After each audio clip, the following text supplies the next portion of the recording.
ایک اللہ والا ہمیشہ وقت پر نماز پڑھا کرتا تھا۔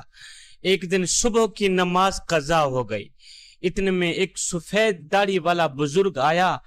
اس نے اس اللہ والے کو جگایا کہ میاں اٹھ، نماز پڑھ، نماز کا وقت جا رہا ہے، اٹھ اللہ کے حضور سجدہ کر، اٹھ اللہ کو راضی کر لے، اس کے رسول کو راضی کر لے۔ اس نے جگانے والے کا شکریہ ادا کیا کہ میاں تو نے مجھے نماز کے لیے اٹھایا ہے، نہیں تو میری نماز جاتی رہتی۔ میاں بتا تو صحیح تو کون ہے، تیرا نام کیا ہے؟ اس جگانے والے بزرگ نے کہا جی میرا نام شیطان ہے۔ اس اللہ والے نے کہا اوے تیرا نام شیطان ہے؟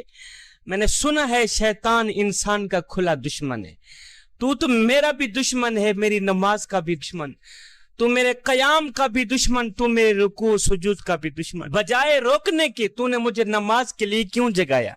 تو اس شیطان نے کہا اے اللہ کے نیک بندے، پچھلے دنوں میں تیری ایک نماز رہ گئی تھی، تو سارا دن روتا رہا، ساری رات روتا رہا، ایک نماز رہ گئی تھی تو نہ پڑھ سکا، سارا دن روتا رہا، ساری رات روتا رہا کہ ہائے میری نماز چلی گئی، ہائے میری نماز چلی گئی۔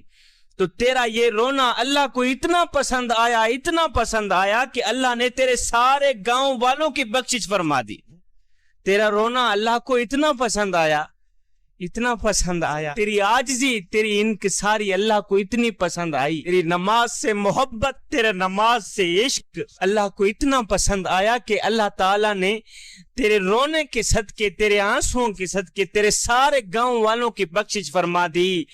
میاں میں نے تجھے جگایا اس لیے ہے کہ کہیں ایسا نہ ہو کہ تیری آج کی نماز بھی چلی جائے اور تو سارا دن ساری رات روتا رہے، کہیں ایسا نہ ہو کہ آج پھر تیرے رونے کے صدقے اللہ تعالیٰ تیرے سارے شہر والوں کی بخشش بھی نہ فرما دے۔ میں نے تو اسی لیے تجھے جگایا ہے۔ جوانو، نماز میرے کریم نبی کی آنکھوں کی ٹھنڈک ہے، نماز دین کا ستون ہے۔ اللہ نے اپنے محبوب کو نماز دینے کے لیے معراج پر بلایا، ساتوں آسمانوں پر اتنا لمبا سفر۔ جب میرے حضور علیہ السلام پہلے آسمان پر گئے تو حضرت سیدنا آدم علیہ السلام پھولوں کے ہار لے کر حضور کے استقبال کے لیے کھڑے۔ جب میرے حضور علیہ السلام دوسرے آسمان پر گئے تو حضرت سیدنا یحییٰ علیہ السلام، حضرت سیدنا زکریا علیہ السلام، حضرت سیدنا موسیٰ علیہ السلام پھولوں کے ہار لے کر میرے حضور کے استقبال کے لیے کھڑے۔ جب میرے حضور علیہ السلام تیسرے آسمان پر گئے، حضرت سیدنا یوسف علیہ السلام استقبال کے لیے کھڑے۔ چوتھے آسمان پر گئے تو حضرت سیدنا ادریس علیہ السلام استقبال کے لیے کھڑے۔ پانچویں آسمان تک گئے تو حضرت سیدنا نوح علیہ السلام استقبال کے لیے کھڑے۔ چھٹے آسمان پر گئے تو حضرت سیدنا موسیٰ علیہ السلام پھولوں کے ہار لے کر میرے حضور کے استقبال کے لیے کھڑے۔ جب ساتویں آسمان پر گئے میرے حضور تو حضرت سیدنا ابراہیم علیہ السلام استقبال کے لیے کھڑے۔ ساتوں آسمانوں سے آگے سدرۃ المنتہا، جہاں جبریل کی بریک لگ جاتی ہے، جہاں جبریل رک جاتا ہے، حضور علیہ السلام نے فرمایا جبریل آگے چلو، کہا نہیں حضور، سدرۃ المنتہا سے آگے ایک قدم بھی گیا، سدرۃ المنتہا سے آگے ایک قدم بھی آگے چلا تو میرے پاؤں جل کر راکھ ہو جائیں گے، خود کو بچانے کے لیے میں آگے نہیں چل سکتا۔ حضور آگے آپ جانے، آپ کا رب جانے، آگے میرے حضور علیہ السلام نے کس طرح کا سفر طے کیا یہ میرا اللہ جانتا ہے اور اس کا رسول جانتا ہے۔ جب میرے حضور علیہ السلام نے عرش کی سطح پر قدم رکھا تو میرے اللہ نے درمیان والے نور کے سارے پردے ہٹا دیے، فرمایا السلام علیکہ یا ایھا النبی، اے میرے محبوب آپ کا رب آپ کو سلام پیش کرتا ہے۔ میرے اللہ رب العالمین نے اپنے محبوب کو 50 نمازیں تحفے میں دی، معراج والی رات کی بات کر رہا ہوں، 50 نمازیں تحفے میں دی۔ میرے حضور علیہ السلام 50 نمازوں کا یہ تحفہ لے کر خوشی خوشی واپس آ ہی رہے تھے کہ چھٹے آسمان پر جب حضور آئے تو موسیٰ علیہ السلام مل گئے۔ موسیٰ علیہ السلام کہنے لگے اے اللہ کے محبوب سنائیں اللہ نے پھر تحفے میں کیا دیا؟ میرے حضور علیہ السلام نے فرمایا جی 50 نمازیں اللہ نے مجھے تحفے میں دی، 50 نمازیں اللہ نے اپنے محبوب کو تحفے میں دی. کہا اوہو حضور میری امت تو 2 نمازیں نہیں پڑھ سکتی تھی، آپ کی امت 50 نمازیں کیسے پڑھ سکیں؟ حضور مہربانی فرمائیں آپ واپس جائیں تھوڑا کم کرا کے. میرے حضور علیہ السلام واپس گئے، اللہ کی بارگاہ میں عرض گزار ہوئے، مالک آپ کا دیا تحفہ زیادہ بڑا ہے، تھوڑا کم کر دے. اللہ رب العالمین نے میرے حضور علیہ السلام کو 45 نمازیں کر دی، 50 سے 45. حضور واپس آئے، پھر حضرت سیدنا موسیٰ علیہ السلام مل گئے، کہنے لگے حضور پھر کیا بنا؟ کہا 45 نمازیں. کہا حضور میری امت تو 2 رکعت نماز نہیں پڑھ سکتی تھی، آپ کی امت 45 نمازیں کیسے پڑھ سکیں؟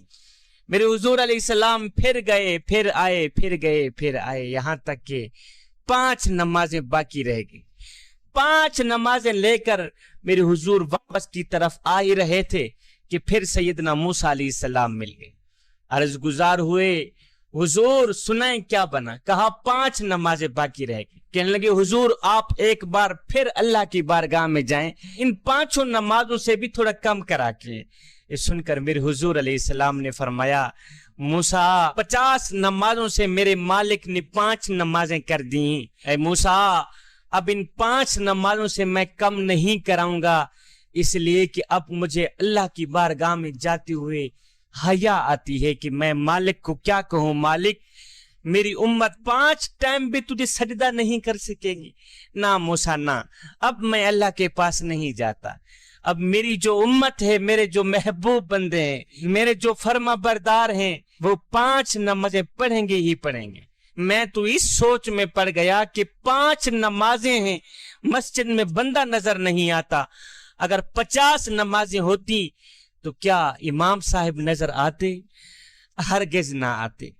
دن میں 5 ٹائم نماز پڑھنے کی اپنی عادت بنا لے، صرف یہ سوچ کر کے کہ ہو سکتا ہے یہ نماز تیری زندگی کی آخری نماز ہو، میاں ہو سکتا ہے یہ اذان تیری زندگی کی آخری اذان ہو سکتا ہے تجھے تیرا رب آخری بار بلا رہا ہو. اللہ رب العالمین نے قرآن مجید کے اندر اس شخص کی کہانی کو بیان فرمایا ہے جو قیامت کے دن جہنم کی طرف جا رہا ہوگا. جہنم کی طرف جا رہا ہوگا تو لوگ اس سے پوچھیں گے ما سلککم فی سقر، تم جہنم کی طرف کیوں جا رہے ہو؟ تو وہ آگے آواز دے گا، وہ آگے جواب دے گا قالوا لم نک من المصلین، جہنم میں اسی لیے جا رہے ہیں کہ ہم لوگ نماز نہیں پڑھا کرتے تھے. میرے حضور علیہ السلام نے فرمایا جو شخص نماز چھوڑتا ہے، جو شخص نماز ترک کرتا ہے، وہ شخص قیامت کے دن قارون کے ساتھ، فرعون کے ساتھ، حامان کے ساتھ اٹھایا جائے گا. کیا تم میں سے کوئی بھی شخص یہ گوارا کرتا ہے کہ قیامت کے دن میں اللہ کے دشمنوں کے ساتھ کھڑا ہوں؟ جس صف میں دشمنان خدا کھڑے ہوں، جس صف میں فرعون کھڑا ہو، حامان کھڑا ہو، جس صف میں نمرود کھڑا ہو، کوئی بھی شخص یہ گوارا نہیں کرتا. میرا کوئی بھی بھائی، میری بہن، میری بیٹی یہ ہرگز گوارا نہیں کرے گی کہ قیامت کے دن اسے فرعون کے ساتھ اٹھایا جائے، قیامت کے دن اسے حضور کو اذیت دینے والوں کے ساتھ کھڑا کر دیا جائے. تو جب ہم یہ گوارا نہیں کرتے تو پھر ہمیں پکا ارادہ کرنا چاہیے